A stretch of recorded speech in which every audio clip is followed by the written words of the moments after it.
So Cordoba is just right in the center of Argentina, just the heart of Argentina. They called it when I was there, and my mission in Cordoba also covered La Rioja and Catamarca, which were a little bit north of Cordoba, northwest. And yeah, it was about 15, probably like 10 hours distance, 10, 11 hours from the top to the bottom.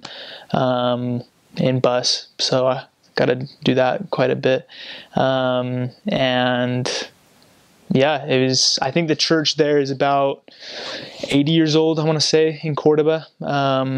We met on my mission just a couple of the first pioneers of the church there in Cordoba. One of them was alive while I was there, like one of the first members, and then died while I was there, and that was kind of cool to see just how much the church had progressed from a couple of members to thousands, and it's really cool. Right now, I mean, the church is just expanding a ton. While I was in my mission, towards the end of my mission, the whole emphasis was based on baptizing families, getting priesthood holders to the men to come and for them to baptize their families, which basically gave both a lot of growth in numbers as well as in retention.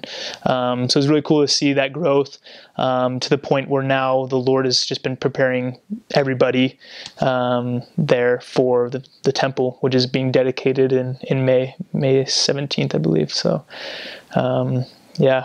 It's really neat to see that growth and how the Lord has prepared both the people and the surroundings and everything, the circumstances for that sacred house of His. So, for example, my first area that I was in for 6 months, it was a branch of about 35 people or so. By the end, there was like 120 in the same branch.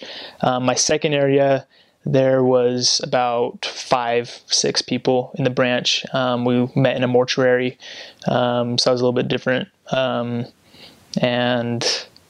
that was pretty small. And then I went to a ward in Cordoba, and it was good 120, 150 people.